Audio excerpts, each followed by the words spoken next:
So welcome to the special finance meeting for February 28th, 2023. And I ask that everyone have their cell phones turned off, including me.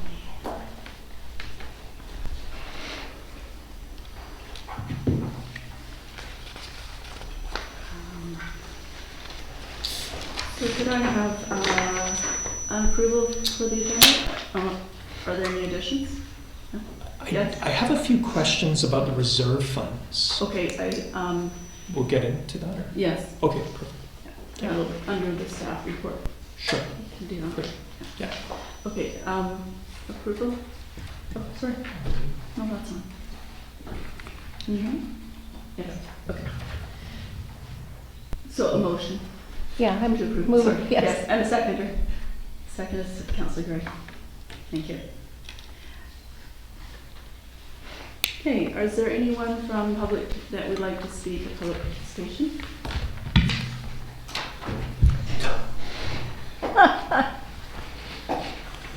Is somebody coming? Quiet meeting. It will be a quiet meeting. Hello. We're just doing public participation. Did you want to speak, Alex? Yes. Awesome. Step right up. Perfect. State your name and the street you live on, please. Alex Fletcher, William Head Road, member of the Agriculture Advisory Select Committee, and a vegetable farmer in Metchosin. I work with 8 other producers. We offer a local box program to Metchosinites and people from Langford and Victoria. I just wanted to speak in favor of the funding request for the funding for the agricultural plan for Metchosin. I'm really grateful that we've gotten to the point where we're considering funding an ag plan, and that we have a council in Metchosin who seems so supportive of agriculture, but also of investing in agriculture and funding agriculture. But also, to be honest, a little frustrated that this is only how far we've gotten. I've been a member of the Ag Committee for over 10 years, and one of its founding missions was to develop an ag plan. And it's just been a sort of non-starter the whole time, with the idea there, or the sort of reason that there's no political will to fund or do an ag plan. So a little frustrating that we haven't made more progress on this, but also really grateful that we are where we are now. And I hope that this mayor and council can take this opportunity to do what I think is a really important task. I have a couple of the reasons why I think the ag plan is important, but I know that the question of sort of the amount being requested has come up. And there was a bit of a question, I think, as to why that amount has changed and what the amount entails. I just want to speak to that really quickly. We last year we reached out to the Investment Agriculture Foundation, and they're the ones that have been the body that has worked with many municipalities to provide matching funds to do ag plans. And we reached out to them and they said, you know what, it's too late, we just stopped that funding stream. So we'd kind of been counting on that opportunity. We've looked around, there's no other obvious funding available. There's a few things we can look into. That matching fund is dried up and they don't know if or when they would do it again. Sort of based on the projects they've done, that they funded, what would be sort of a ballpark for us to work with, what we would expect to spend. And so they kind of did a scan for us of all the different ag plans that they've worked with in BC and looked at sort of comparable size communities and population bases, and said that the sort of what they would expect is that we could look at a cost of $40,000 to $60,000 for an ag plan based on the projects they've already done. And so I think in the fall there was a proposal for $20,000, and that was really based on the fact that it was outside of the budget process. We knew that there wasn't a lot of money available. It was asking for sort of the minimum that we thought we might be able to get the ball rolling with, and with the hopes of finding matching funds or some other pocket. I think even with a $40,000 budget, we'd still be looking for more funding opportunities. We spoke with people from the Ministry of Agriculture and the Land Use Planning Department. What they really stressed is that you get what you pay for. If you have whatever you can come to the table with, you know, there's consultants that can work with smaller amounts, but you'll get a smaller, less thought out and substantial ag plan. So whatever we start with and whatever we can access will determine the sort of quality and the depth of the ag plan we get. There's a lot of experience out there. A lot of ag plans have been done. Machosen's the only municipality in the sort of CRD that has agricultural land that hasn't done an ag plan yet. So there's a lot to draw from and build on. There's lots of consultants that have done this before. And I've also seen, you know, the process where now these plans are being implemented. So being able to kind of work backwards from what's been successful, what has been able to access funds to do significant projects. And just recently there was a great example of that. Salt Spring Island has received several $100,000 funding from federal and provincial governments to do a really cool composting system for the island, which is both addressing waste stream for them, but also providing fertilizer compost that was a hard thing to get for them. There's similar issues here. It's just one example of Salt Spring was an early adopter with an ag plan. They've had a bunch of big successes in implementing projects and receiving funding. So there's things like that we can really look to. How am I doing for time? Good. So just a few quick other points about why this matters to me and why I think it's important for Metchosin. In the spring of 2022, over 50 members of the community attended the Metchosin Agricultural Forum, and there's a really strong show of support for developing an ag plan from that group. So that gave us a momentum to pursue this. An agriculture plan is really important for being able to obtain further funding from the province. That's been really clear to us. It's like a business plan for obtaining a loan. Like it's the first point they want to see. They want to be able to fund projects that they know are going to be part of a bigger vision and system that will be successful, like anyone funding anything. An agriculture plan would establish a really valuable baseline of data about agriculture in Metchosin to better understand our demographics, our characteristics, trends, and to measure progress as we implement projects. I think this is something that's really lacking for us. We don't have clear numbers on how many farms there are, how much land is really in what kind of production, what kind of income we're generating, and from a food security perspective, what kind of potential we have for producing food locally and for the region. An agricultural plan would give current and future councils clear directions and priorities for strengthening agriculture in Metchosin, collaborating within the region, and advocating for farmers at provincial level. This is something that I really noticed lacked recently a few years ago at the CRD level, when the sort of Metchosin representative at the CRD was able to sort of take a stance that was very much the most vocal voice against supporting a program to support new and beginning farmers in the region.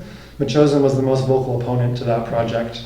And it really struck me as the fact that we didn't have clear directions and statements about how we engage at the regional level and what our priorities are there. So it's nice that we have a supportive council and mayor now, but that can change, of course. So the more we can sort of put these things in motion for the future, the more we can be consistent.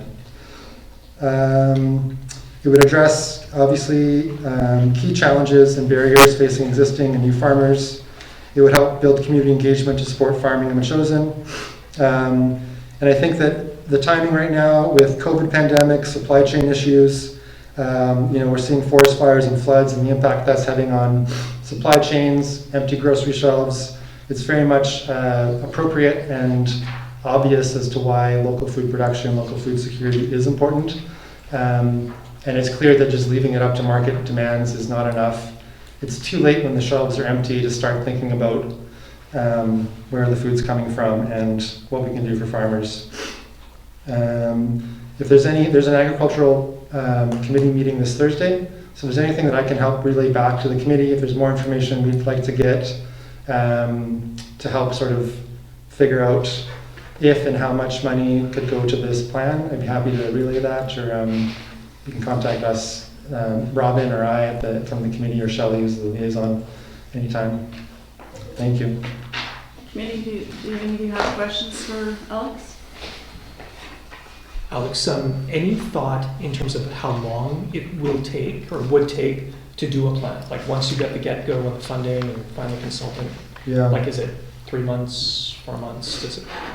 Yeah, I think it's with anything involving farmers, as soon as you hit the summer, things kind of dry up and slow down. So I think that having a consultant really helped because it would keep some momentum going. Yeah. But I'd expect that we could be looking at a year to sort of get the draft out, you don't want to have community events, engagement, sort of build some momentum and sort of fine tune a final. But it'd be a good question we could ask to consultants to see what they would expect there. Okay. But no, great point about the difficulty of doing the work in the summer. We always run into it. Yeah. So. And it's another point about the value of hiring a consultant. I know there's also been interest in, what can we scrounge together with local volunteers. It's something that, especially for us in the agricultural community, farmers are already so undervalued for their time and so spread thin. Even just working with a consultant who knows what they're doing and knows exactly the steps to do, it's still asking a lot of the agricultural community. So I just think that's something to keep in mind. I'm sure we can find a lot of great volunteers and people who have great experience to help build on this, but I think without that funding and substantial initiative, it would be much harder and would sort of tax a lot further farms we have already asked a lot of. Thanks, it was really a lot of worthwhile information. Oh, good, thanks. Yeah, good to hear, thanks for coming. Thank you. I'll say thanks to Alex. I've been the one asking the question, why 20, not 40? Why 40, not 20? Appreciate the answer, thank you. That's good to know. I think something else that we would want to think of with the plan is that what we've heard from our Ministry of Ag people is that the new funding coming out of the province is really gearing towards climate change mitigation and adaptation.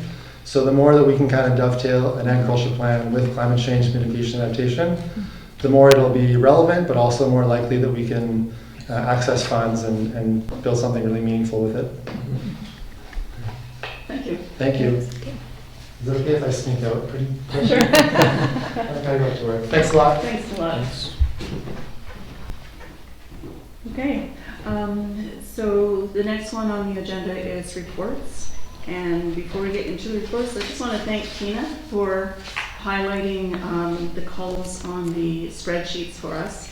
You'll notice in the third column, those are the line items that give us a bit of a coordinate as we go through this. Last time we sort of found what we sorted it in, and then the budget one, to your right, is highlighted as well. So I really appreciate that, having those columns marked off for us. It'll make it a little bit easier. So I'd like to ask our CFO, Sue Lynn, to refer to the staff report, explaining its contents and some definition between operating budget, capital reserves, and those kinds of things. Please.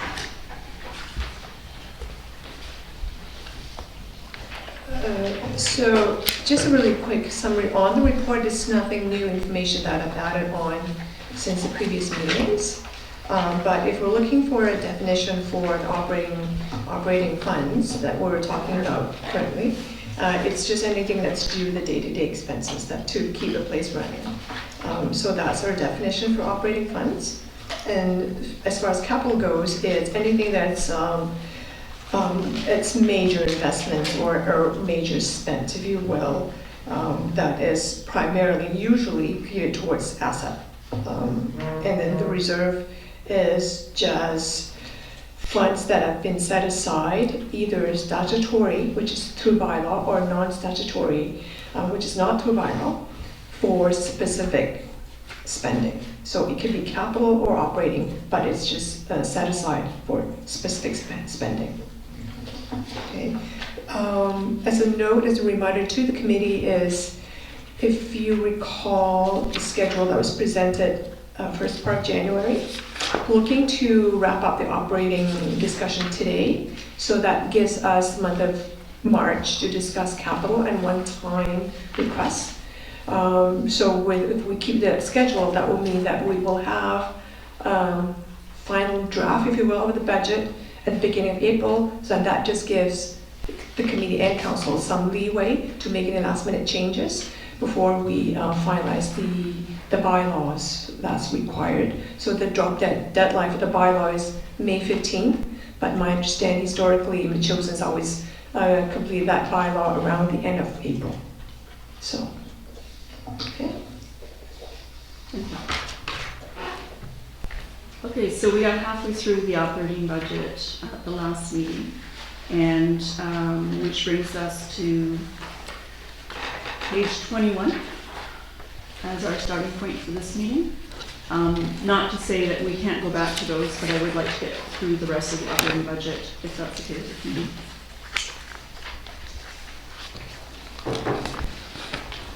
So this is the transportation services page.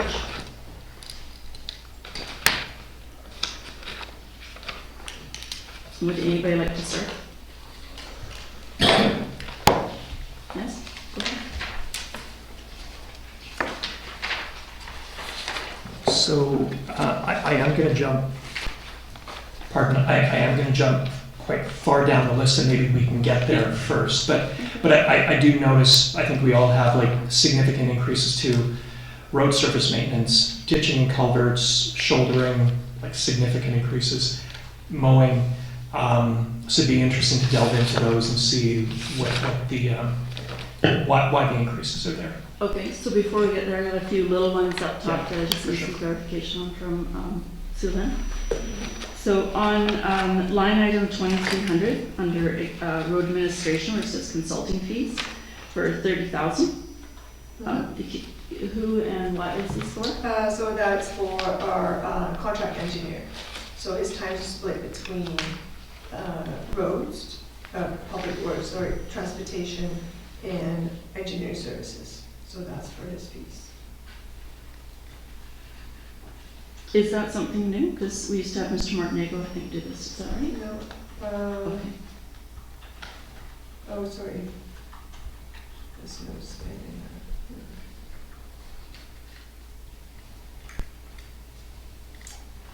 Right. So I will have to get back to you. I thought it was his wage, his payment that's being split in there, but I see that there's no actuals for 2022. So I'll get back to you on that. Okay, thank you. And then line item 2700 for road maintenance and admin coordination. Sorry, so that is the engineer's. That's the engineer. Yeah, that's right. And that's projected to be less this time than it was, the actual was 2,700, now it's 21. The actual from 2022 was. Mm-hmm.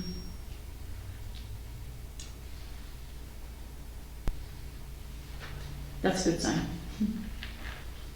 Okay, and then. I think we just adjusted his hours. Okay. Okay. And then line item 2480 for staff training and education.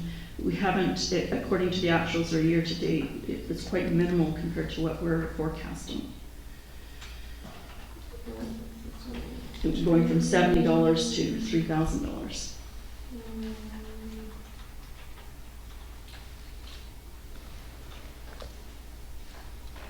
Which line is that, Councillor? 2480 under Public Works Department, staff training and education.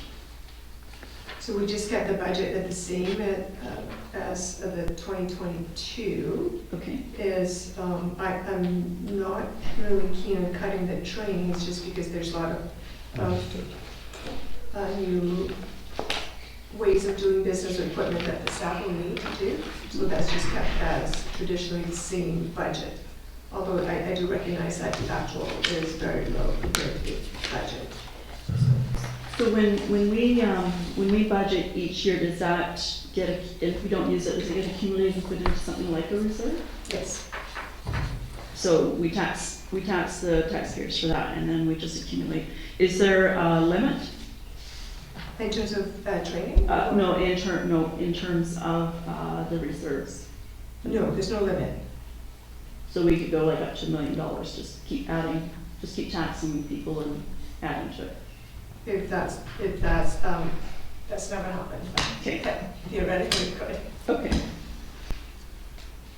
Although if that gets to that point, we will examine and say why we're not using it and transferring all to reserves. So, but it's never happened yet. Okay.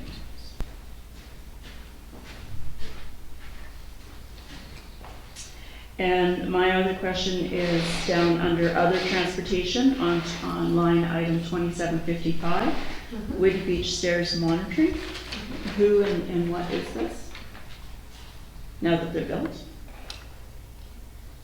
We haven't had an actual for 2021, and there's no year-to-date for 2022.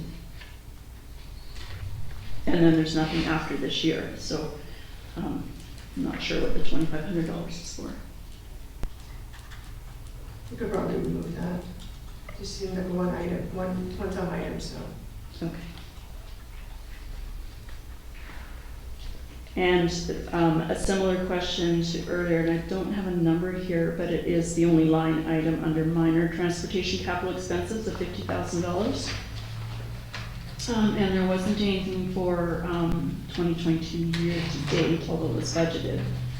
But we are adding 50 or projecting 50,000 for each year. And is there a goal for this year?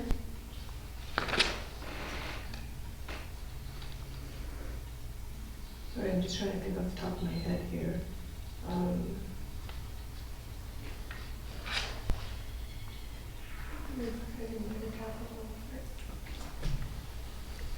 just trying to recall.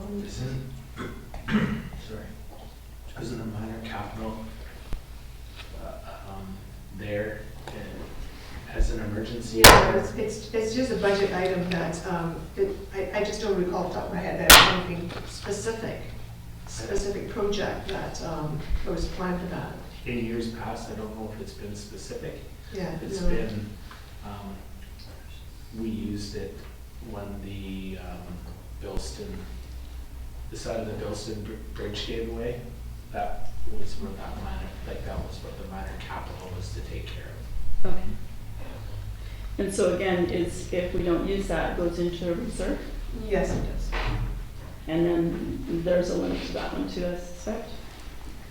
I think what my concern is as I'm reading through these, we could keep putting into reserves, or rather I should say, we keep taxing the taxpayers.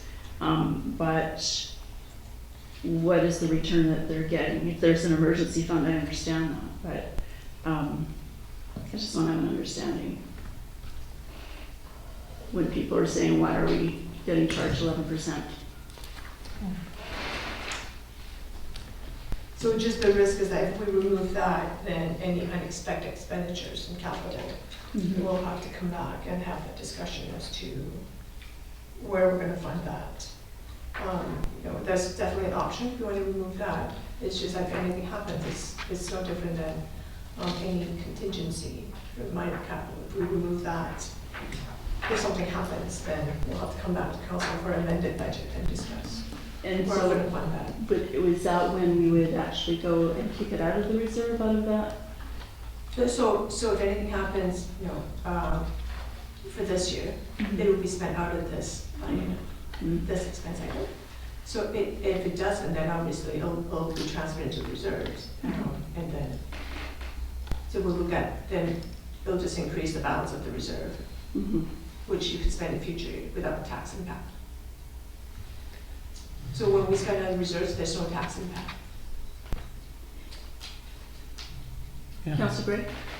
I think this is the idea here is that you've got the money available if you have a problem. If you don't have it, then I presume in the middle of the year we'd have to cut something else to pay for whatever capital requirements there were. So we have to go through and say, well, where are we taking the money from to end up doing that? Mary Lou? I just want a point of clarification. So if we have a major disaster and for instance, something happens to the Bilston Creek Bridge, what would we ordinarily do that if we don't have the money here in the budget? Can we pull from those reserves at any time, or are we only allowed, according to our statutory obligations, to draw from the reserves at one time? No, we can pull from the reserves, so which means we'll have to come back to council. So if I can use the example of at the school when the HVAC unit went, so that's when I had to come back to council and say, can I get approval for funding for the HVAC unit? Because we hadn't budgeted for unexpected I would call that minor capital, which is why I requested funding under minor capital. So it's no different if something happens to whatever, and we didn't budget for that, I'll come back to council and say, well, where would you like to fund this expenditure from? I was going to say, however, if we, if we take it out of the budget, then it's not going into reserves. So the reserves are just what we have. So if we had to use money for some emergency, then it would deplete the reserves. And one of the reasons I'm asking is in some of the reserves, we have a lot of money and we just keep adding and adding and adding. So just my question was, at what point do we top it off and then reduce some of these? From reading the report we received on the reserves, it seems to me that that happens after we get our audited financial statements. We'll then look at our reserves and make those decisions about how much do we put in each year and how much do we want to put in, what the limit should be less, should it be more. So it's kind of a discussion that I would suggest happens after we go through our budget. For money that's going to drift into reserves, we'll sort that out once we go through that exercise post approval of the budget. Council should. I can appreciate the need for contingency funds, absolutely.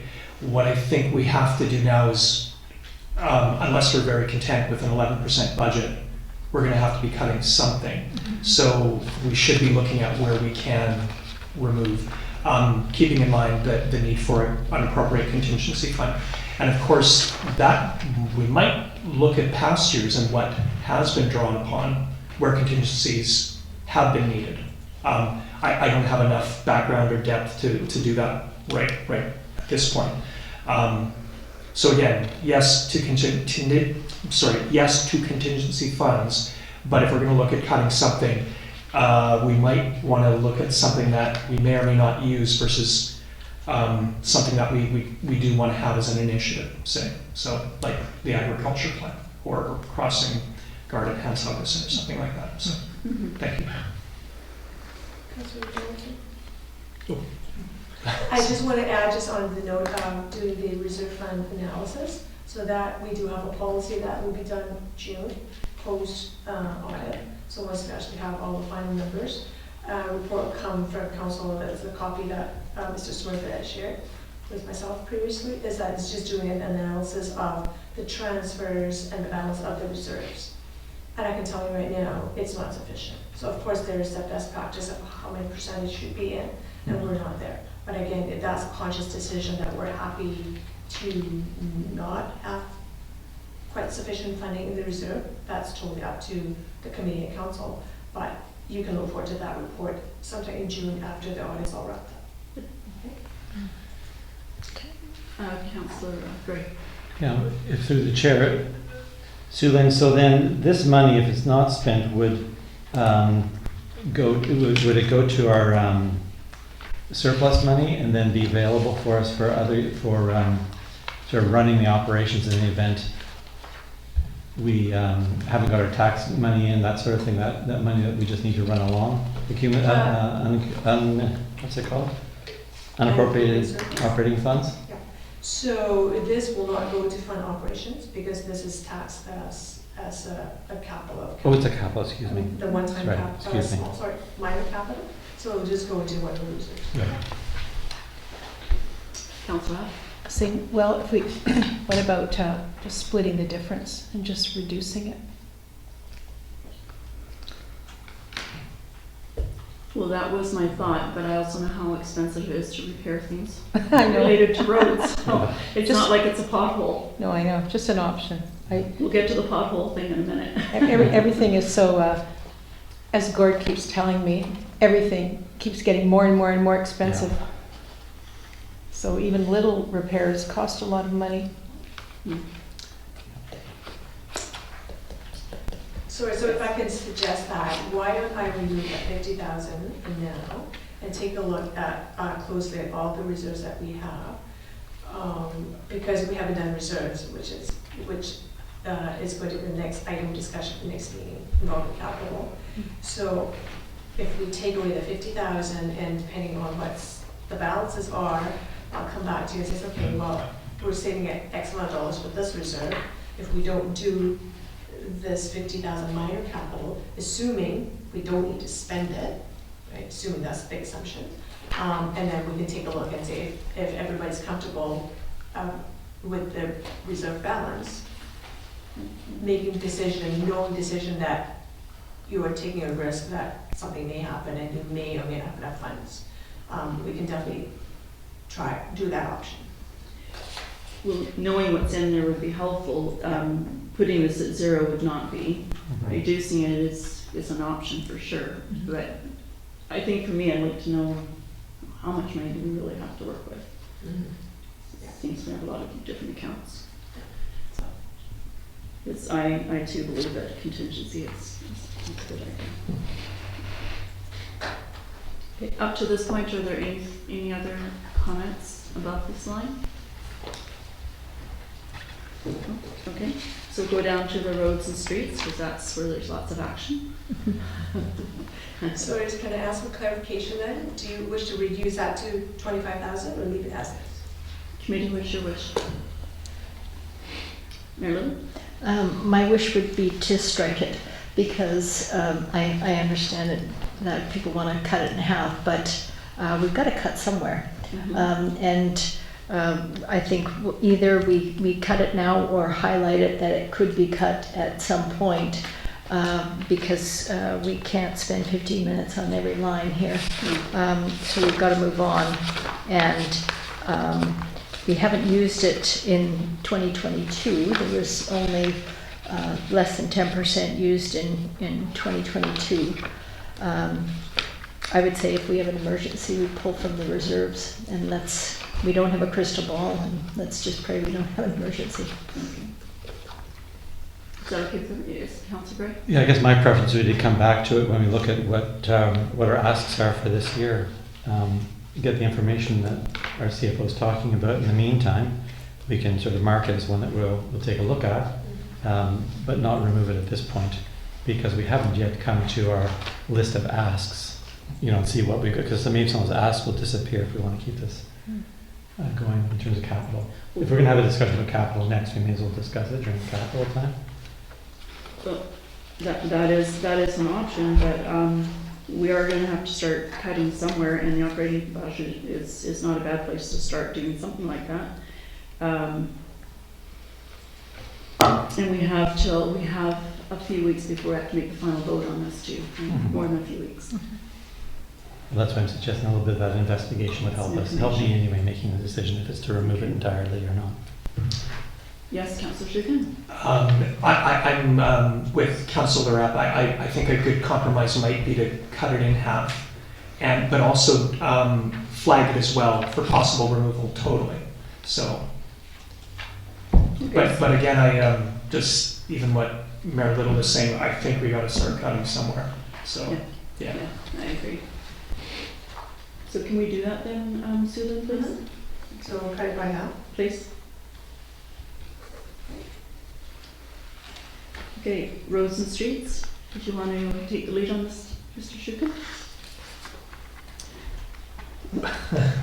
Thanks very much, Councillor Donaldson. Again, I might just tackle or ask for further input on the three big increases. So again, road surface maintenance, line 1100, ditching and culverts, I think that's 2363, so it goes from 20,000 to 65,000. Shouldering from 4,000 to 75,000, and mowing 12,000 to just over 12,000 to 45,000. And my questions are why the significant increases? Thank you. I have those ones marked as well. They're in some cases more than double, and it's my understanding in reading through the agenda package that a fair bit of this is also contracted out. So if I can refer you to the report on page 33 and 34. So that is really quite a snapshot, if I can call it that, report on the pavement, not just the pavement management plan, but also the maintenance plan for our roads and associated assets. So So basically, essentially it is in the past, definitely 2022 for sure, due to the current human resource that we have, public works. The crew hasn't been able to get to all those items that were budgeted for to be done in 2022. So what we're proposing is that if we have more of the work contracted out, that would allow the crew a little more time to be able to get to the, some of the areas that have, frankly, have been a bit neglected in the past. Did you want to add anything more to that in terms of what we haven't done? I know you and I have had discussion about that, what hasn't been done in a few years, in terms of maintenance, the mowing, shouldering. Well, we've been doing mowing. We've been doing the shouldering in areas where we are actively paving in that year. But I think when I started here in 2011, Joe Martinego told me we were losing ground in some regards, and shouldering, you see our shoulders are getting high, and lending itself back to contracted services. Some of that stuff we do not have equipment, manpower. Some of those things are like 7 men and 3 machines to get done. We don't have the machines, we definitely don't have the men. So on a smaller scale, like when we're gonna pave, yes, we can do that. But some of those need to be contracted out to keep our roads in good condition. Another one that is coming, it's time now, and it's quite important, is the crack sealing, like preserving our roads that are in good shape, but now they have some cracks. They need to have crack sealing treatment done to them. Again, time consuming, and quite a bit of manpower to throw at it. So just one thing to keep in mind too, the extent of our maintenance program will affect the lifespan of our capital assets. So if we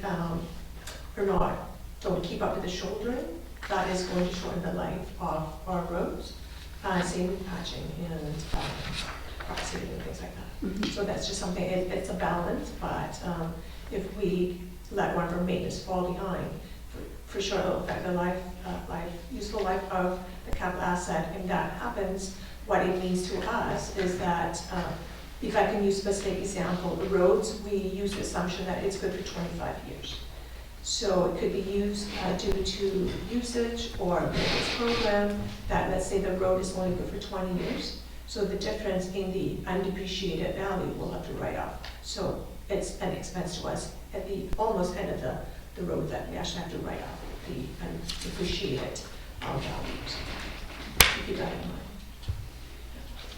I do remember when Mr. Payton came on board, he actually had a grader, and we don't have a grader, so I do understand that. And my father used to do the same kind of work, and I remember the grader doing the shouldering. So I do understand that part. I'm pleased to see that the crack sealing is back on the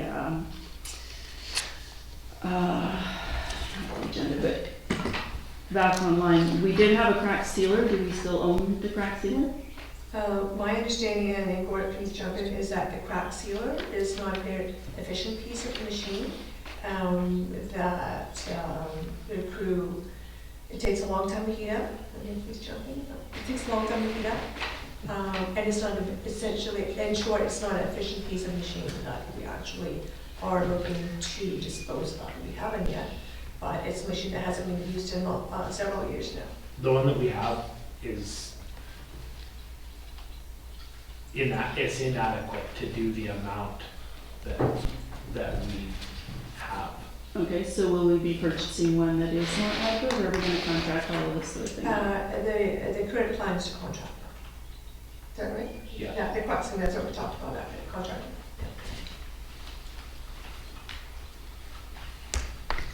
The amount of work that they can get done for the dollar compared to what we could get done for the dollar would be immense.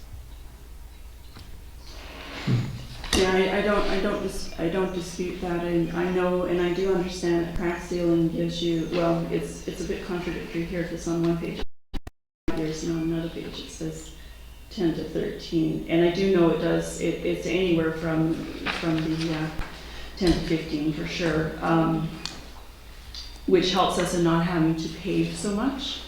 I mean, we're paving roads that have a pothole in it, and our roads are getting used a lot different because of different traffic patterns, especially with our recycle program. There's a lot of cracking on the cul-de-sacs, and if we don't have to pave the whole road, just do the crack sealing would be better on a more regular basis than just on 1 year. Somebody had their hand up. Councillor. I just wanted to mention that at the recent leadership conference, I think it was the talk on asset management, but I remember the fellow there showing us a graph, was talking about roads and how, you know, how important the maintenance was, because if you didn't maintain them, the graph kind of went like this, and then, and that was it. So I think the maintenance part, and as I mentioned before, the costs of everything have gone up, and we do only have 3 people in our public works department. Right. Mary Lou, do you have a question? Yeah, I was wondering if we could just have a short discussion about our overall philosophy in the public works this year. So we're facing additional costs in other areas of our budget, in the operating budget. And so one of our significant expenses is within the public works in our paving. So what I was hoping that we could move towards, and I'd be interested in what other people are thinking, is whatever we have earmarked for transportation services, we would include in that, we would sort of work towards maintenance, have less of the capital expenses of major roads. And then we've got some results this year from a volunteer giving us some guidance on how to move forward with maintenance within the next year, and not wait for next year, but get a more comprehensive analysis of our roads and a plan together. But the cost of that would be folded into this, so it's not an extra cost. And so I'm looking to see this area that we can do some maintenance with the crack sealing and whatever other technologies we have available for maintenance, but also cutting at the other end so that we're not expending more, and trying to cut as much as we can from the overall budget, because this is one of the major budget lines or budget items in our overall budget. Mm-hmm. We're actually, this whole section is $242,000 more than last year. Just this section alone, not the line items, the whole section of roads and streets. Yes. I'm just trying to think about what Mayor Little is saying, and so just to clarify. So Mayor Little, what you're saying is think about a decent maintenance budget for this year, but at the other end, maybe we rethink about capital investment or road repaving. Is that along the lines of what you're... Yes. So through the chair, what I'm saying is if you have $1,000 for transportation services, we want to be able to cut back on that because we're under fiscal constraints otherwise. So let's say we have $800 for our overall transportation services. We would like to move forward with a more comprehensive plan, so that should be within that $800, and the maintenance would be under that. So we've only got one pot that we want to already decrease, but we want to include in that a plan for the future. Yeah. And not wait till we're in this position January, February, saying, well, what roads are we going to pave? What are we going to do? And so I would like to see that folded in, and then a plan started towards the end of this summer for next year. But it should be within this within budget, at a reduced budget. That's what I'd like to see. Okay. Councillor Schuppen. Thanks. What I find myself quite uncomfortable with the increases that are presented here. Not Because I think that there's a different philosophy that this council is taking to road maintenance. And you've mentioned one of the things, Councillor Donaldson, about repairing cracks as opposed to making a beeline for replacement. The equation is not that simple, I know. So in light of, without that sort of philosophy being clear at this council table right now, I wouldn't want to make any significant changes, again, based on the budget based on our desire to keep the increases as low as possible and focus on some key initiatives if we can. I do recognize that, yeah, if you don't invest in your assets, they will deteriorate quickly. So what I'd like to see is those numbers reduced significantly for this year. Maybe we can take more time as the year goes on and even early next year to better understand our roads and define that philosophy that we're talking about, if that makes any sense. So what's interesting is even if you were to double some of these numbers from last year, they're significantly below what's proposed for this year. Now, I don't know if that makes any sense, but I would like to see a reduction here without kind of having a full plan in place or an understanding of where we're going as a council. Mary Lou? Yeah, just through the chair, just for clarity, so you're talking about three items, 2, 3, 6, 2, 6, 3, and 6, 4? I think, yeah, the big ones that we've identified increases. Okay. Yeah. So again, that would be, road surface maintenance, ditching and culverts, shouldering and mowing as well.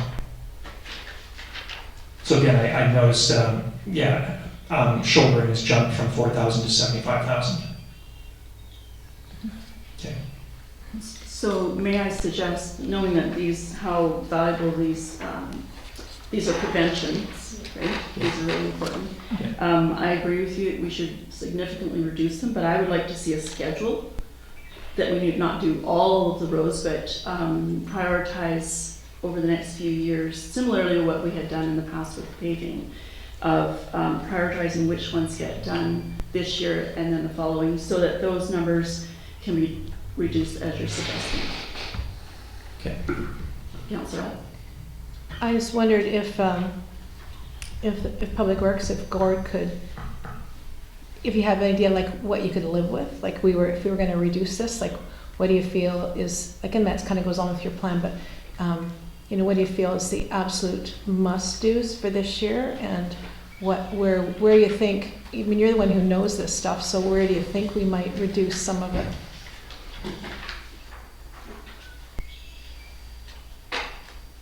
So if I could make a suggestion, then let Gordon and I go away, and then we can look at it closely. Okay, sure. Closer, and then come back to you, knowing, taking the direction that you're looking to, sorry, just gonna make page here. You would wish to look at reduction in road surface maintenance, shouldering, ditching, and mowing. No, it was the, I think it was the ditching, culvert, shouldering, Okay. and mowing. That's what you were referring to, isn't it? Yeah, road sorry to put you on the spot, but I just went. Okay. It was the road surface maintenance and then the bottom three. The ditching, culvert, shouldering. Ditching, shouldering, and mowing. Yeah. Okay. Because So- we do know we are getting feedback from residents, like there's some pretty dandy potholes. Lebon's, I think it's Lebon near Barrow has a really bad one, Windfall has a bad one. And there's numerous areas with the crack seal for sure. So let us go away, myself and Gordon, and we'll look at that and come up with a revised plan. I have. Councillor Gray? Sorry. I just wanted to get some clarity to understand what we're doing here. We got the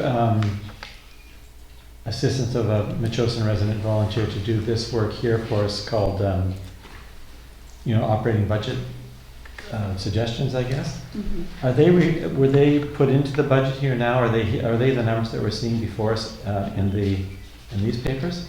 Yeah. And then great, thank you.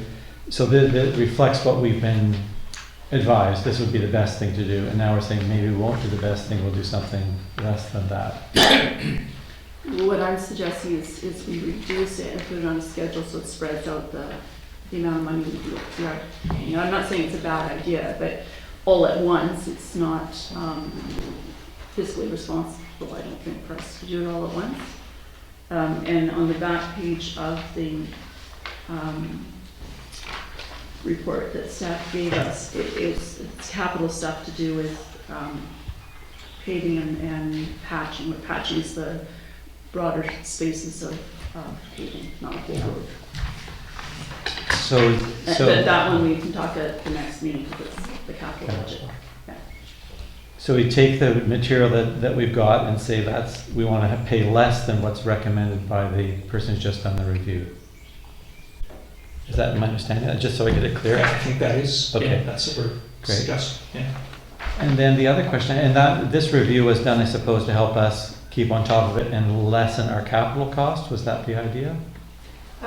So the idea is just really come up with a plan to get us started. Mm-hmm. What we have been finding ourselves with is there is a plan, and I hesitate to use the word, but we haven't been able to identify where the plan came from, how the plan has been updated. So it's just iterations of a plan from, we don't know where.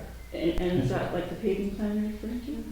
Yeah, it is time to reassess. That's right. So Because it's our upline budget is- because we don't know where it came from, Yeah. we don't know what's been done with it, so what's been done with it to get that plan, and we just take it and Yeah. roll with it year after year. Great. Thank you. And then if I may, through the chair, Mayor Little, I just didn't follow what you were saying. Is it that you would like to see a reduction in the operating budget? And then what happens to the capital? I think I was sort of wondering if you were mixing up capital and operating. I wasn't clear what you were saying. Maybe you could just run over that again so I could follow what Yeah, the philosophy was you're promoting. Through the chair, what I was saying is that what we've got to, I think we have to also think globally. It's good that we're going line by line, but I think we need to think globally with our overall budget. I'm not trying to confuse you by mixing up operating and capital. What I'm saying is if we take the roads as a project, if we're doing a lot of maintenance on the road, then I would think we would do less paving on the roads. We've got to cut somewhere in our overall budget. And our budget probably for the next 4 years, we are going to have to really tighten our boots because we've got these extraordinary expenses. And I'm saying we have to start look at cutting, but I'm saying if we have, if we're spending money on a maintenance plan, a comprehensive maintenance plan and a consultant for that, great. If we're spending money on maintenance, crack sealing and protecting our assets, that's great. But we also have to look to major capital expenses for paving big roads. We may have to put those off till future years because we only have, if I'm trying to think globally, we've only got a certain amount of money in our budget. We can only tax people a certain amount realistically. And so I'm just asking everybody to come out from the weeds and look overall. And as an example, last year there was 3 roads up for repaving. One had a big pothole and I'm not sure the cracks were on it, and it was in excess of $400,000. It was in good shape. Mm-hmm. One of the roads that we chose not to pave, which was only $65,000 estimate, if you have a look at it, it is still Meadow Road and it's just covered with crack sealing and it's doing just fine so far with the amount of traffic that it gets on it. Very good. Well, through the chair, I guess what's confusing me is, Mayor Little, you're saying we should increase our maintenance to decrease our paving, and yet what we're talking about right now is decreasing our maintenance. So I'm not clear how the two fit together. Are you saying that we should stick with this plan at the dollar values you see? Or are you saying we should to increase our maintenance, or do you want to decrease our maintenance? That's what I'm confused about. I think, if I may, decreasing our maintenance so that we can put it on a gradual schedule, and we'll get it all done, but I don't know that we'll get it all done in this year. Unfortunately, all these prices are the same every year, I guess that's where I'm a little bit confused. But these prices, I'm sorry, don't have anything to do with the capital, right? Anyway, No, that's right. sorry, anyway, that's fine. So just a reminder that the maintenance operating has a tax impact, but not the capital. Because currently we have roads reserves of any capital project. The pavement will come out of the reserves, which were not taxed. Mhm. So just to keep that in mind as we move on with the discussion. Okay, so what my example was, maybe I went off on a tangent, is that because that road was well maintained with crack sealing, it really didn't need to be on the paving schedule. And so it was an example to show that it actually is surviving quite well with the way it is. Now, not all roads would be riddled with as much crack sealing as that, for obvious reasons of slipperiness or whatever. Yeah, so I just think we should be clear. The philosophy is to increase maintenance, to decrease the capital spending on paving. And now we're saying we're going to cut the maintenance. So we're not following the philosophy, I don't think. The philosophy is to spend more money on maintenance and less money on paving. I just want to get it clear so we sort out our philosophy.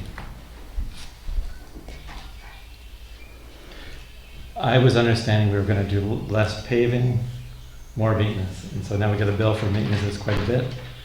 Maybe we can't quite do it. Well, I think you're right. I think we reduce the paving, which is a completely different, that's the capital, comes out of someplace else. But this is a significant increase, so can we spread it over a bit more time is what I'm suggesting. That's a bit different than what the mayor's speaking to, but I can understand that, yes. Can I just, through you, Chair, ask a question of Sue Lynn again, clarification? Sue Lynn, I think you mentioned that we are probably well to look at the road paving schedule. Because like as you say, it's been out there, it's been used, but no one really knows the origins of it. And so just to clarify that. That's Yeah, okay. And I think, again, we're a new council, a new leadership, and it just strikes me there's so much that we should be looking at and rethinking, and maybe we don't do it right now at this table and define our philosophy, but I think it's a work in progress, so, yeah.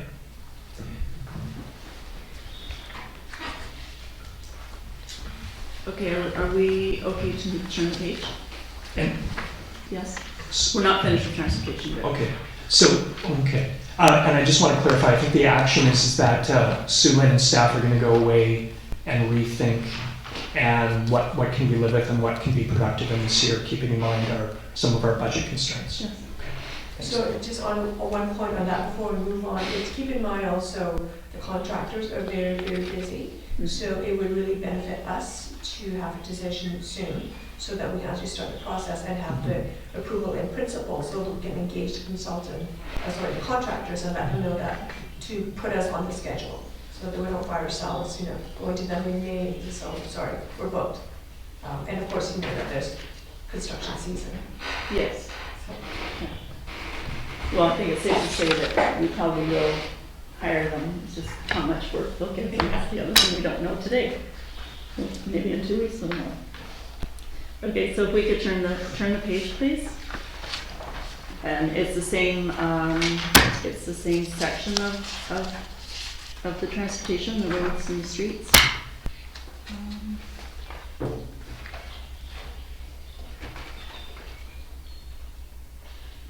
Any questions on this?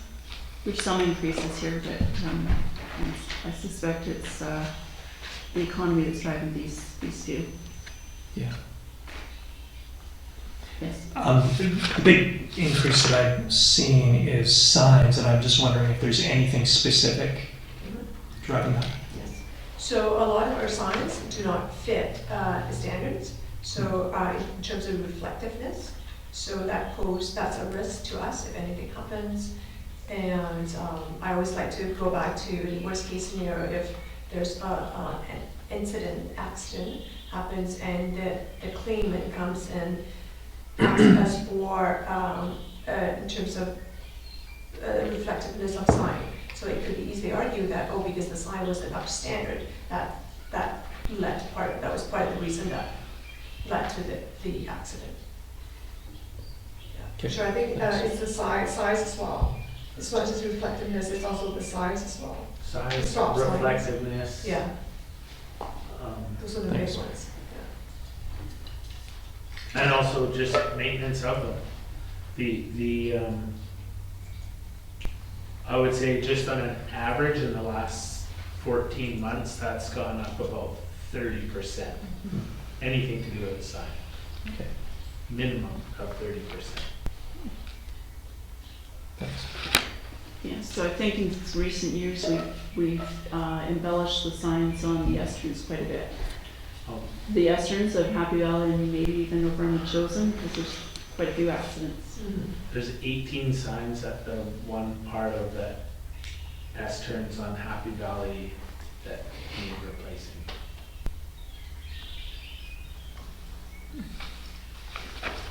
Great. I'm good with, Okay. yeah, thanks. Okay, any other questions? On line item, these columns are opposite, I think. Anyways, it's other departments, 2390, where it's public works and other departments. The budget is 50,000, and in 2021 it was 8,000, and in 2022 it's 43.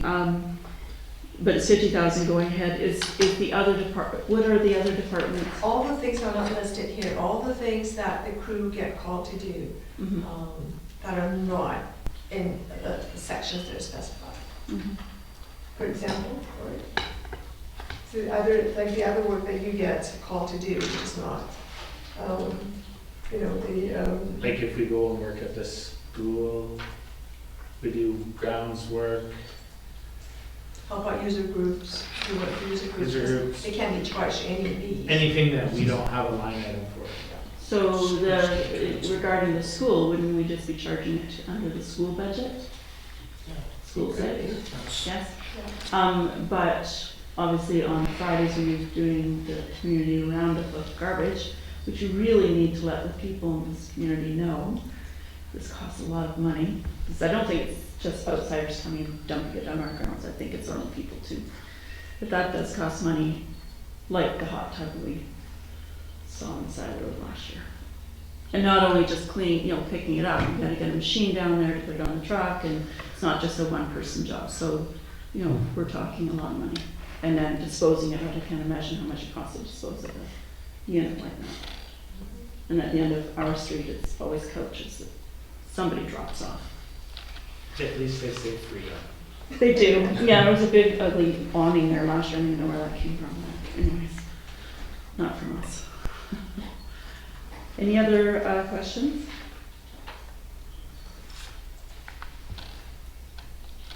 Okay, so this is the point in the agenda where I ask anybody from the public if they'd like to speak to this. And we have two people from the public.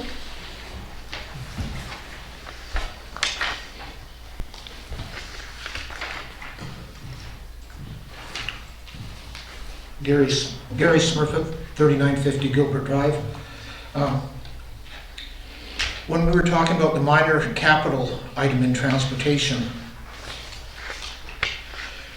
in 2021, there was a $50,000 line item and nothing was spent. In 2022, there was a $50,000 line item and there's only $47,000 unspent. The question I would ask is, doesn't that money go into the minor capital transportation reserve fund that's set up, and would you not then be able to pull that money out if you had an item that came up during the year? So, I don't see the need for putting another $50,000 into it. You could make it $1,000 so it's a line item, and then do a budget adjustment during the year with a motion of council, and then when you do your amended budget in the end, you can pull some of it out of the reserve that's specifically set aside for that amount, for that item. You don't have to go to general reserves or anything, it's that item. there was significant discussion on roads and streets, and I enjoyed listening to it. The one question that came up in my mind was, if we're going to contract out all of this work, several $100,000 of it, who's going to put out the contracts? Who's going to prepare them? Who's going to administer them? Who's going to check the work to make sure it's done right? Okay? The request for that roads and streets was 100% greater, 100% greater than what was actually spent the year before. Okay? You know, again, it's, somebody's got to look after that money. A question was asked, where does the capital road repaving schedule come from? I think Sue Lynn said she hasn't been able to find out. I asked the question many years ago at one of these meetings, after the meeting, and I was told that they simply looked up the ages of all of the roads when they were last done, and if it was done 25 years ago, it's ready to be done. If it was done 23 years ago, it's got 2 more years life cycle. They put that list together, and then I assume they went out and did an evaluation on it, you know, in January to see what an updated list would look like. But I was told it was based on that. There wasn't a consultant hired to do a road evaluation based on the status of the road, the traffic it gets, the traffic's expected, you know, large trucks, things like that. Thank you very much. Thank you. Through the chair, great t-shirt. Oh, thank you. I was given it for by Christmas from one of my children, and the ombudsman just loved it. He thought it was fantastic. He was laughing when he saw it. Perfect.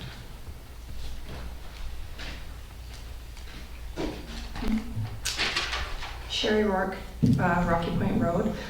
I'm going to read so that I don't get sidetracked. I just wanted to say, as a long-term resident, I wanted to thank you all for careful consideration of the budget, but I also wanted to express a realization that's come to me, is that historically as residents we've had really low tax increases in the chosen, and looking at the costs that we see now, it almost feels like that's been a disservice to us, because you guys are put in a position where we are looking at a significant tax increase.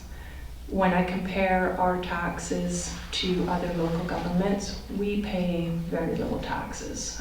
My mother-in-law's tax bill is $11,000 a year, right? So that's a neighboring community. So a part of me wonders if you just rip the Band-Aid off, give us the 11.5% tax increase or whatever it's going to be, that puts us in a good position moving forward. Pushing expenses off into other years is only pushing a tax increase off into other years, and we know we've got other significant costs coming up. We have a fire hall, right? You guys know better than me what those are. It just, you know, it makes me wonder, do we just take it now? I don't know what our average tax is, but if it's $2,500 per resident, what's that, 250 bucks, $280 a year tax increase. If that puts us in a good position, maybe it's something that we look at. And I do think as residents we have to accept the fact that we have had historically low tax increases, and I think we all appreciate it. But I think we have to realize that right now costs are very expensive. Everything has increased.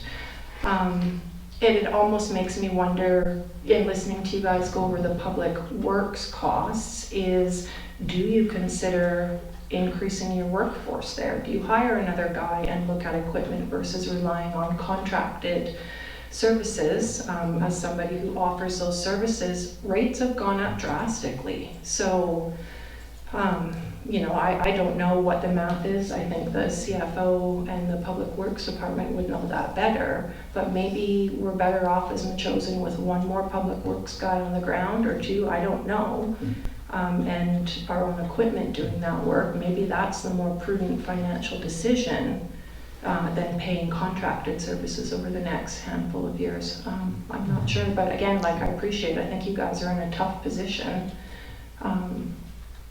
You know, but as a taxpayer, I think we're stuck accepting that we have, you know, you have expenditures you have to move forward on.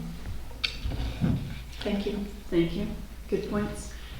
We also have a very big department to pay for, and that'll be our policing this year. And we haven't even begun to delve into the fire department yet, but that's on the horizon for sure. Any comments?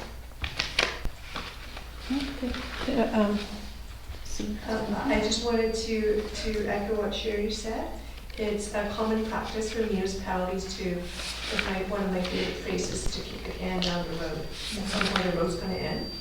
So it is a cliff, because however you spend it, inevitable in the near future or sometime in the future, that big hike is going to come. You can artificially keep it low through moves, but there's no spending it any other different way than what Sherry said. You're going to find yourself faced with that situation where there's no more beneficial keeping the taxes low. And there is not much value in winning what is called the lowest tax increase race. That seems to be quite popular. Oh, who has the lowest tax increase rate?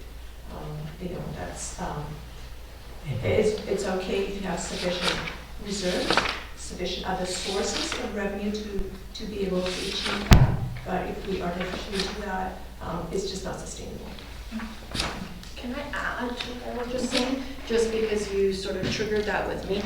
If you look at other rural local governments, like North Saanich, for example, they have a significant tax income from industrial and commercial, right? They've got the new Canadian Tire that they put on the sand, whatever racetrack it was called. You know, that's how they've been able to offset that, and we don't really have that opportunity if we're not increasing our industrial taxation revenue or our commercial taxation revenue. So it's left with residents bearing that cost. And I think that's also what we learned at the recent conference, is most of our taxes do come from residential, including North Saanich. North Saanich actually have I think, Myrtle, you can explain our the tour that we went on and what's happened with the regenerative chat we had the other day, the online, I can't remember what it was, but in regards to what's happened at Sandown, where that money actually went back into the farming community. Yeah, that's a totally different story. They did rezoning for one purpose that they really didn't want to have to do. They didn't want to have to pave over farmland, but they were in the predicament that we are, that they have a lot of expenses, not a lot of revenues, so they bit the bullet and said, okay, we will rezone this for industry, for you know, the Amazon or whatever the stores, and then a significant amount of those revenues went directly into farming for North Saanich. And if I may, through the chair, you know, I appreciate your comment, Sherry, because we are really struggling with this, because what I'm ever cognizant of is we have some people in the community that are elderly, they've on fixed income, and I want to protect them as much as we can as well. And I also appreciate the comments of the CFO that a lot of things have been kicked down the road. Our fire hall, I mean, that should have been replaced or restructured a long time ago, and now we're facing deluge of rains coming into the hall, and we just keep patching it. And at some point we have to make a decision and say, are we going to do a remodel there, or are we just going to keep putting Band-Aids on it? So I appreciate your comments. We're just trying to come up with solutions here, trying to cut where we can. We don't want to cut, we want to align our strategic priorities, and that's why we've started strategic planning. We want to align our strategic priorities throughout the council with our budget and move forward, keeping into mind what's coming. We've got policing costs, we've got the fire hall. These are all expenses, and if you look at the revenue, we don't have an increase in revenue. And so we are struggling with that. So I thank you for recognizing that. And it's not easy. It's not easy that, especially for the 3 new councillors who are being held accountable for this when they've been in the position for 120 days. Yeah, it's difficult. Councillor Gray? And the other lesson from the local government learning academy was don't kick the can down the road. That was said a few times there. So it's finding a balance, just like these spreadsheets. Okay, so on to page 33. And we're into the planning and environment services. Section is planning and development fees. Line item 600, tree cutting permit and soil deposit. Every year we budget $10,000, but we only spend maybe $1,800, $1,100 one year and $1,800 in another. So do we need to have this much? So that section's the revenue? Oh, it's the revenue, okay, so we're, wouldn't that be nice to have that much money? Okay. Yeah, Councillor Councillor Johnson. Yeah, thanks. No, this is telling on a bunch of different fronts. I mean, it's great that we budget that much. We know that in certain places there are dumping issues and that we collect no revenue, and particularly some of the long-standing issues around dumping. That's one of the consequences, that we don't collect the revenue that we are due. So, thank you. So we potentially could collect significantly more. I don't know if it'd be 10,000, but okay. Any other line items in that top section that the committee has? No? Okay, down to the planning and development services section. Planning legal is going from 900 to 6,000. Oh, we always have 6,000. Thanks. Thanks, Gordon. What would we normally spend? Sorry, so if you look at 2021 actual, it's double the budget, it's 12,000. So we're just really keeping in line with the previous budget, Okay. as to be expected. The actual is a little difficult to predict, but Okay. just really keeping in line with what's been budgeted and hoping that we don't get 12,000 actual for So- 2023. So what is legal for planning? Because last year it's like only $900. I don't have specifically which file it is, but any issues that's related to planning. Mhm.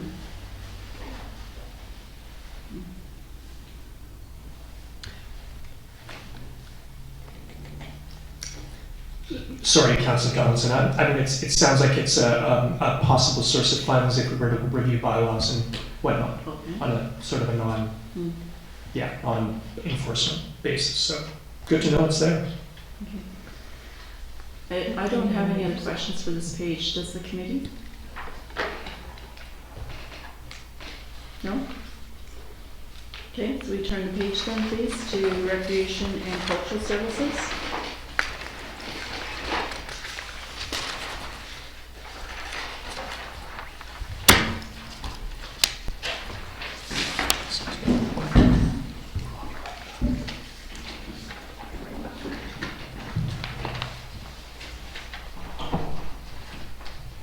Okay, so for the recreation and cultural services, one of the things that I've marked here for myself to look at is recreation services, repairs and miscellaneous of community buildings.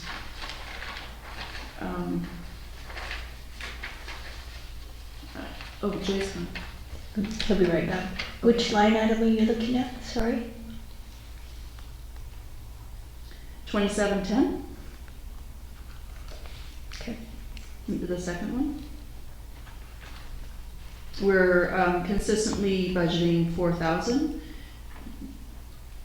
but we only spent like 226 last year and 872 the previous year. I know this building needs a few doors fixed, but I don't think it's gonna be $4,000. Through the chair, could we cut that to 1,000? So, just keep in mind that the HVAC, the heat pump at Community House has to be replaced. It's failing, so that community building is not, it's not just our municipal building, it's just all community buildings. So, I would have argue that that's low, because I know the heat pump quote is around $17,000. It is, but it seems how as we haven't spent it, is there money in a reserve for that, or we just roll this money over? Or? Yeah, I know they're very expensive. We put a brand new one on the EOC building last year. That was through a grant, I believe, but I remember the price tag. I could make a note to see if we can fund the balance from any of the reserves. But I would suggest we leave the 4,000 in there. Okay. And the line item on 2715, the outdoor washrooms. We had a big expensive 2021, but it's, last year it wasn't. Are they needing anything, the two washrooms? Oh, if I could ask you do you remember if there's any significant community event we needed to rent, no, the previous year, to rent outdoor washrooms? No, okay, so I'll have to look into that. I don't know the detail of that. Okay.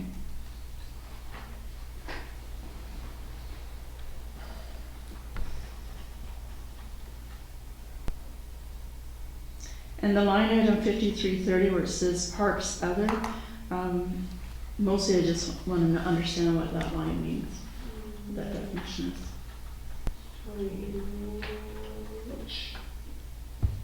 Which number?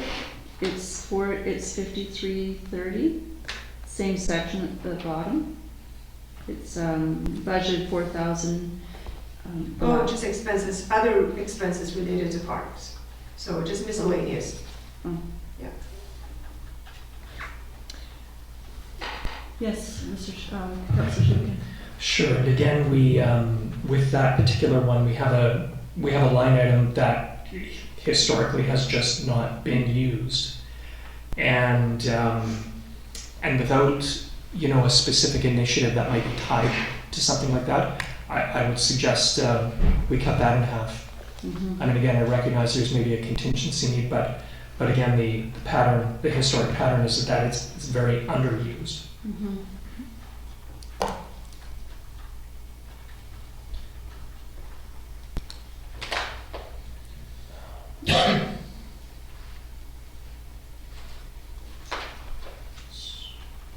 So we can reduce that one then? Okay, please. And what's interesting, I think, with some of the reductions we're making is we get a chance to see what they look like next year. So if we're using a fund that isn't in use again and again, let's cut it and see what happens. Right. Yeah, Yeah, year I previous. think it's important to keep it on the books for sure. Yeah.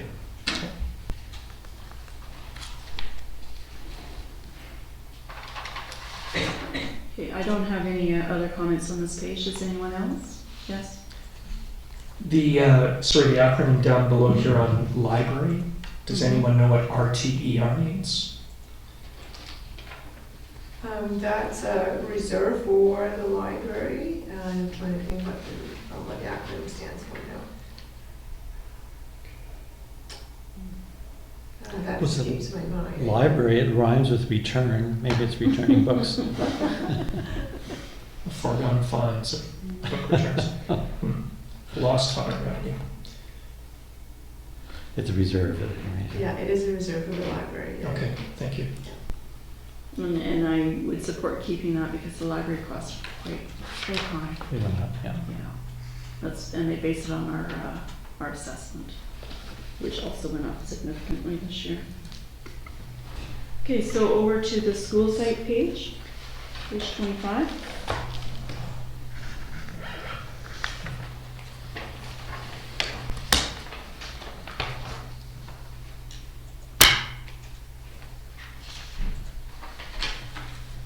So I just need some clarification on line item 810, common costs allocated. And so last year we had $7,600 and we're projecting $43,000. So the common costs are primarily related to the two market tenants. If you remember that they did pay full rent, so which means that in the rent is the common cost is included in there as well. Okay, and does this also include the rest of the building or just the tenant side, just the commercial side? So what has been changed here is that the common cost that NACA pays has not been included in that. So you'll see the difference between, because it was recorded, it was budgeted 13,000 Yes. for other rent. It's not other rent, it's a common cost that NACA pays. So now it's been included in, Okay. yeah, common cost allocated.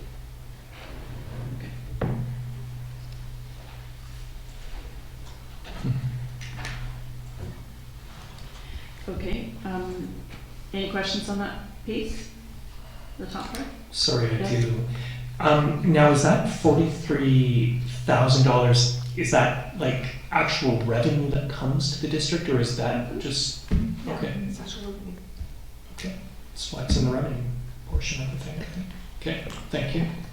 Just a clarification through the chair, that's expected revenue, right? That's based on what is projected, Yes. wishful, hopeful thinking.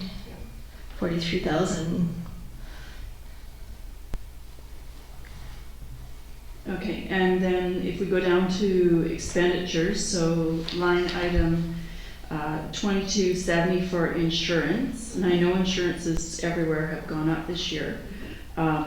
So on average before, it was actually pretty average. It was, 6,000, 7,000, 8,000, and this year it's 19,000.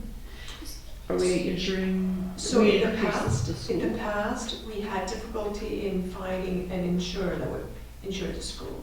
So the past 2 years, it was just, through a lot of work, we got them the bare minimum to insure the school, and that was through a lot of scrounging.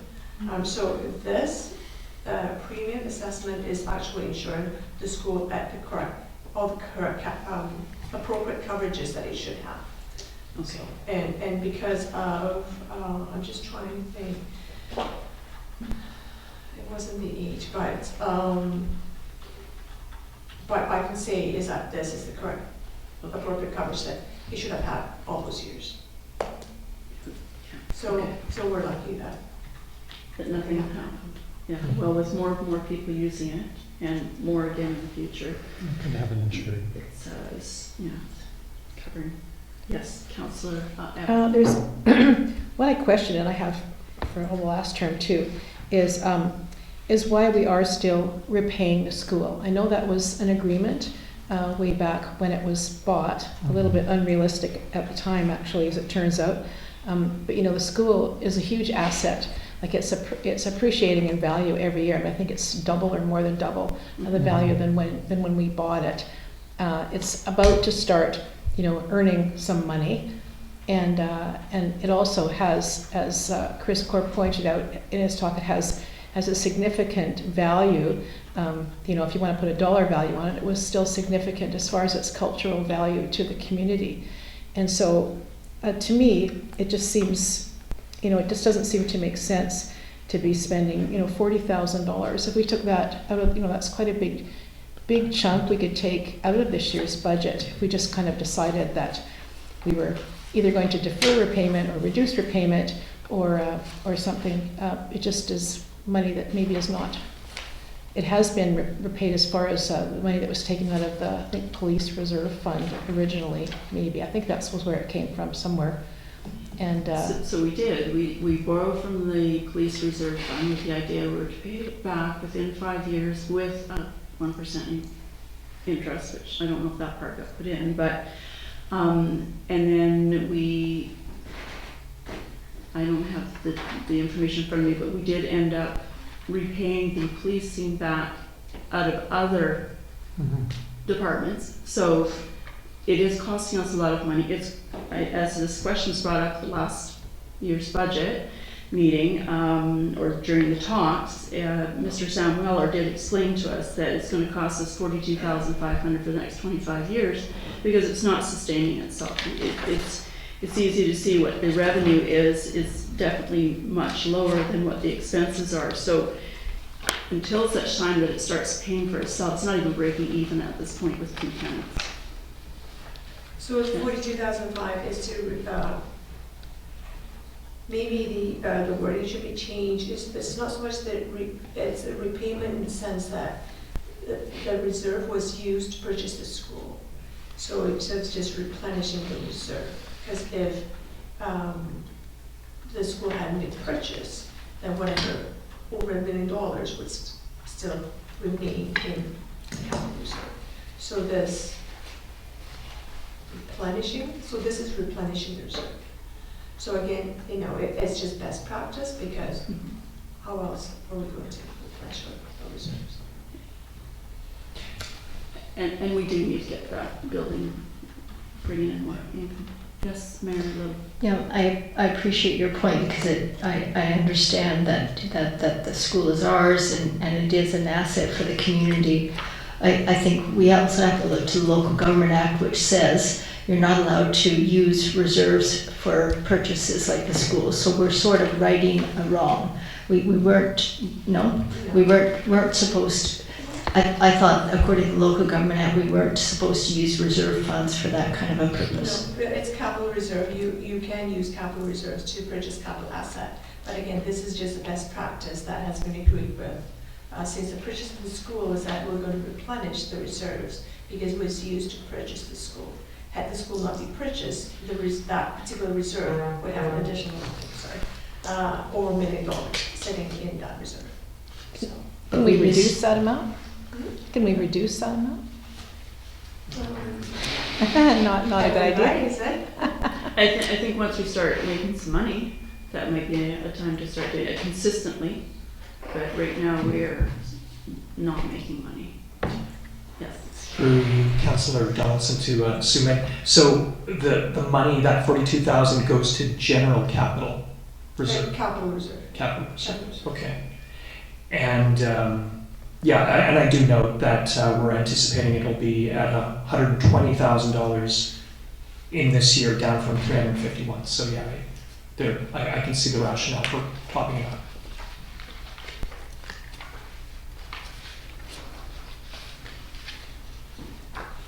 Any other questions? I certainly would support changing the name of it because it's as if there's a debt there that we're repaying and there isn't a debt. So I would, whether we call it replenishment or something like that, makes sense to me. And then in line with what you're saying, Councillor Donaldson, cutting it back or getting rid of it as soon as we're sure that we've got the funds coming in. Yeah, you won't know for another year. Yeah, I mean, we'll always need capital for repair, major repairs and major things like that. And it seems to me that it's sensible to have sizable reserves available. But this is kind of tied to a legacy arrangement, which I think most are happy with. So either removing it entirely or, which may not be advisable with regards to the financial situation, but certainly knocking it off so it's just a capital accumulation.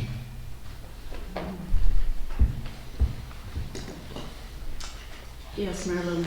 No, I was wondering next time if we could have a little bit of a summary on the reserve funds, Sue-Lynn, in terms of Section 189 of the Local Government Act regarding the transfer of the reserve funds for capital purposes. If we could get some clarification on that so we know for future, moving reserve funds around.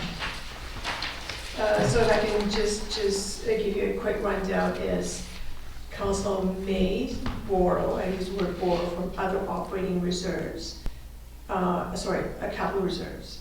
So you can say, for example, if we say that you need, you don't have sufficient funds in the fire equipment reserve, for example, you may borrow other capital reserves with a plan that it will be repaid with interest.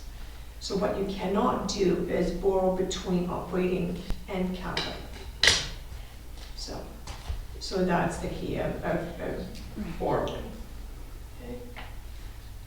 So it's obviously by resolution, reserves, statutory reserves are set up for a very specific purpose that was established through a bylaw, so that you know, it's the intention is that you can't just take a specific capital reserve and use it for a non-intended purpose that the reserve was set up. Mhm. So it's capital reserves that we're talking about. You may borrow from one reserve to another. Mhm. So Councillor Gray. we'll get a kick at this again when we talk about reserves, when you do that at the end of the audited statement, so maybe that's the time to Yeah. have then we'll have all the numbers and everything there, and Yeah. the budget will be passed. So on page 27 and 28, there is the balances for both statutory and non-statutory reserves. So I just want to caution everybody that this is not final.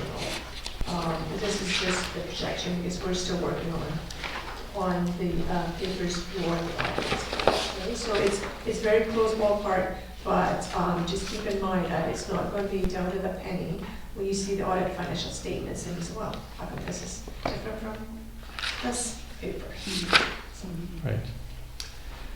So can I ask, and I think Councillor Schuppen did ask it, but I didn't get it. This school capital repayment now called, that 42,500 goes into which of the reserves that you just pointed us to?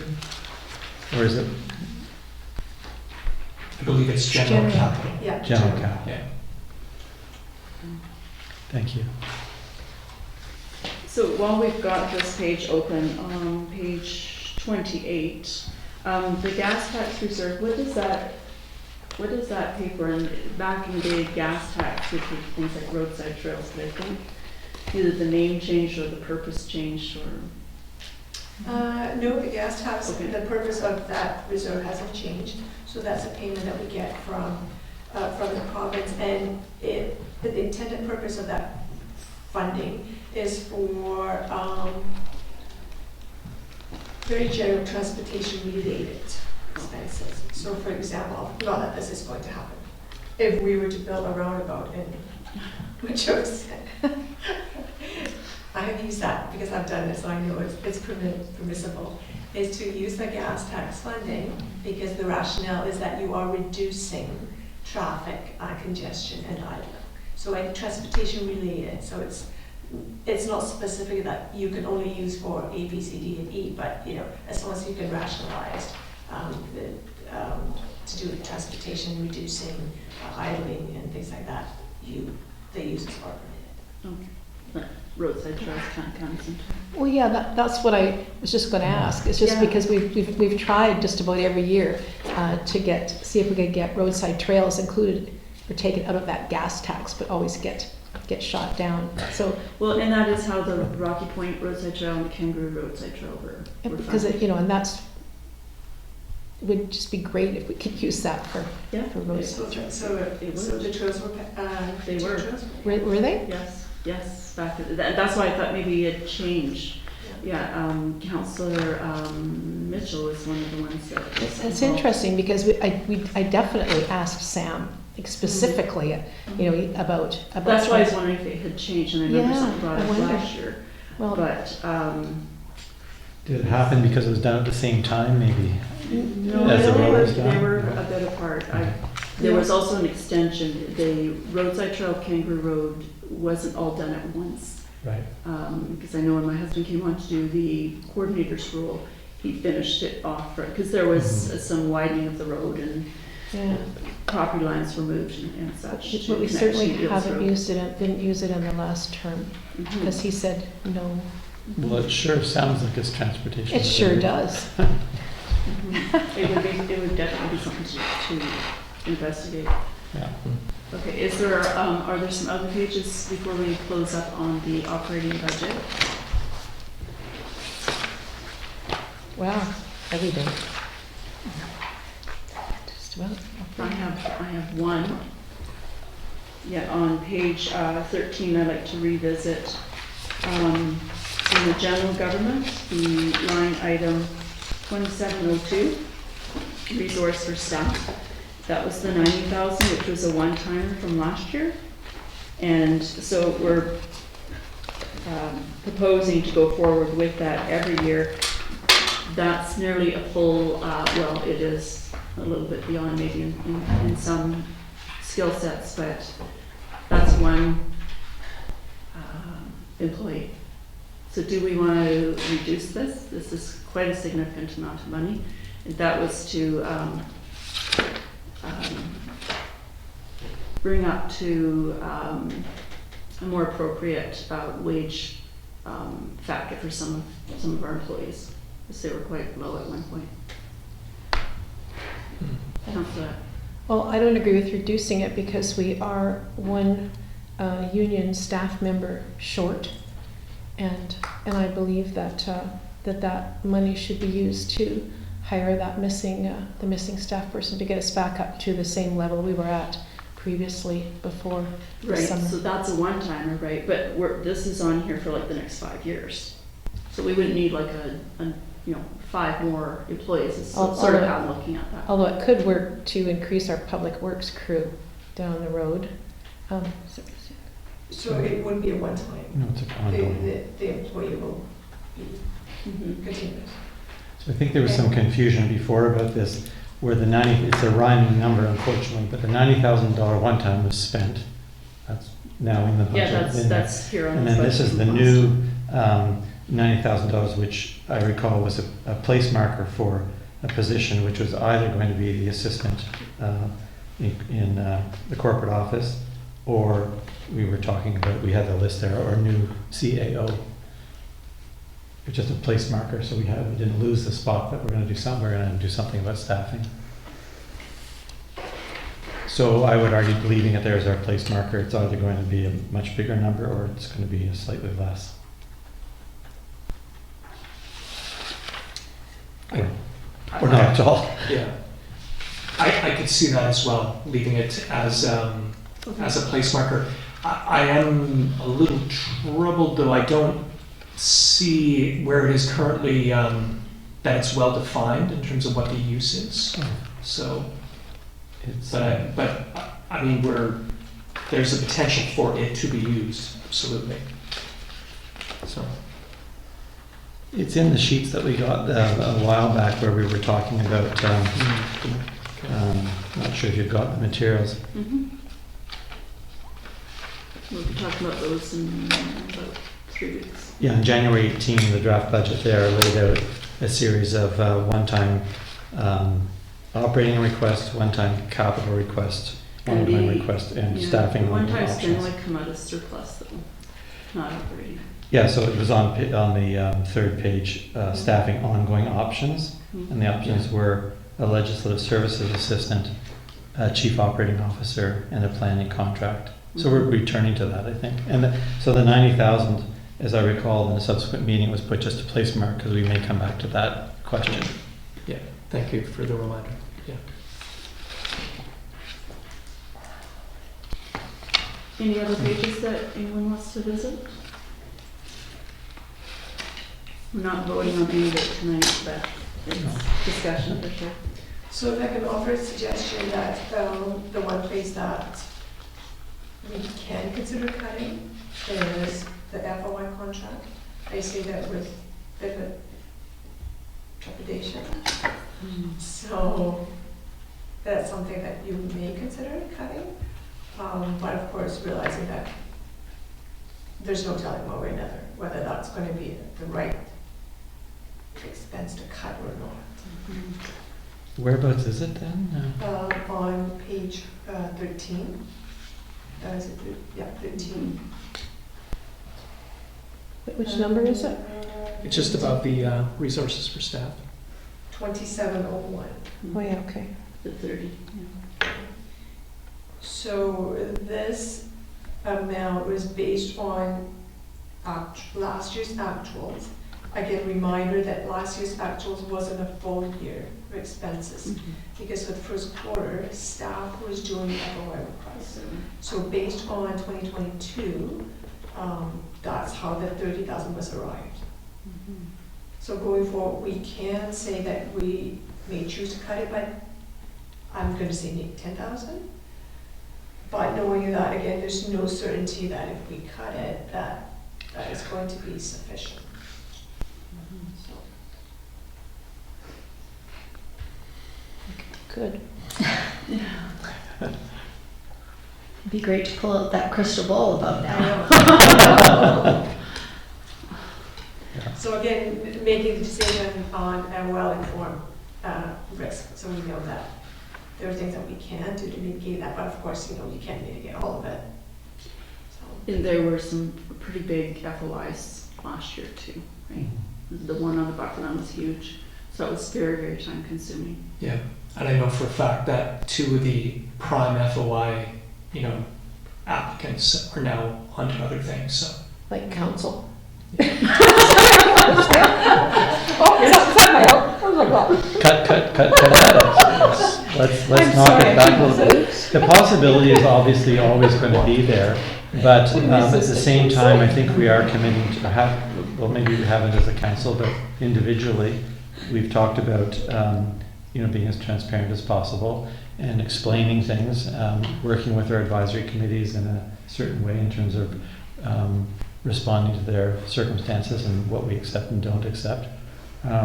Maybe it's a challenge for us if we reduce the amount, and then we challenge ourselves to see whether or not we can keep FOI request out. We don't make the choices, of course, others do, but Yeah. No, I think that's a really good point. Even again, I think it'd be good to leave some, because I kind of hate to tax staff. There will be otherwise. There's no getting around that. Yeah, yeah. Now that people know how to do it too, it's not that difficult. Yeah. Councillor. It was like you were saying, we have, like, a lot of the really big ones had, like, there was the buffer, there was the Bond, or the Ash Mountain, and there was, Super. and the Souk Road ones, so those were really big ones, I think. Yeah. So, do we have any other looming catastrophes? cut it in half. Maybe 10,000? What do you think? Sure. Reduce it by, or reduce it to? Two, maybe, or, I don't know. I might suggest half. Half? Yeah. Yeah, so Yes, that feels uncomfortable for me because we do have one big FOI request that we're dealing with right now. Darn. So even if we reduce it by 10,000. 10,000. Okay. Okay. Let's say too that this isn't a move to say we're not open to FOI requests as they come. We'll handle them and everything. It's more just the idea we're trying it's to like moderate our insurance. budget. Yeah. Totally. So while we're in that same area, so the line item just above it, the contracted services, and I think it was explained just before that our accountant was paid out of that, and Yes, in one of my previous reports, I don't have it with me, all the consultants of the charge was itemized. And I believe it was at the last.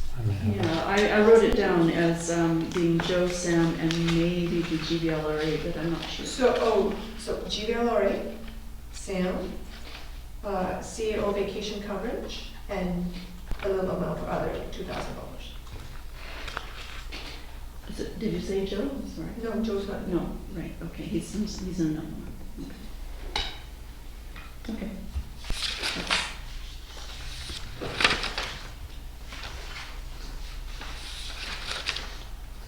Okay, any further questions or discussions about the operating budget?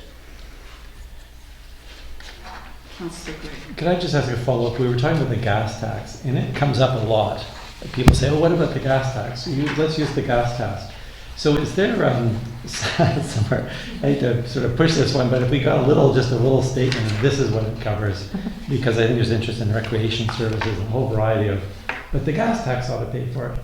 But that would be handy to have so we can have a unified voice on that. Thank you. It's not exactly operating budget, but you touched on but it. it's good, it's Comes up good a lot. well, it's information it would be valuable to have. Okay, so, so that's the end of the budget deliberations for the operating budget. Seeing that no one else has got burning questions. May I have a motion that the committee provides we provide the updates, what we think, and to finalize the 2023 to 2027 budget? We want to finalize it or just report back, just look for the updates before we vote on it? Yes. So I'm looking for a motion. This is the wording that was presented in the report, Okay. so can massage it how you see fit. Well, my sense in just thinking about the motion is that staff receive our input and provide an updated budget based on that input. And I probably couldn't say it better the second time, so I would move that. Okay, so moved by Councillor Shukin, second. Moved by Councillor Epp. All in favor? Great. Carried. Thank you. And so that is it for the special finance meeting. May I have a move to adjourn, please? Oh, yes. Before we adjourn, can we discuss what we're going to do next at the finance meetings? What's our plans going forward? So I believe the next one on the schedule is the capital budget, which we'll have on the 21st at 4:30, I think, 4:30 on Tuesday, March. And then are we going to go through the one-times at that time, or is that the next time? The next meeting following capital will be the one time. Because the one time we need to, that would give us time to finish our audit work so that we can have unaudited numbers, but it'll be the numbers that will go to the auditors in terms of surplus. So we'll, that's the item we discussed last, which is the one time. Mm-hmm. And after the conclusion of that, they'll come back with a draft budget, which will have all three components: operating capital and one time. Great. Okay, so a motion to adjourn? Motion by Councillor I think we had it. Gray, second. Councillor Shukin. All in favor? Carried, thank you. Great. Thanks. Everybody's moving the motion to adjourn. You have a meeting next week? Yes, I did walk myself to that That's show. okay. Good time. Thank you.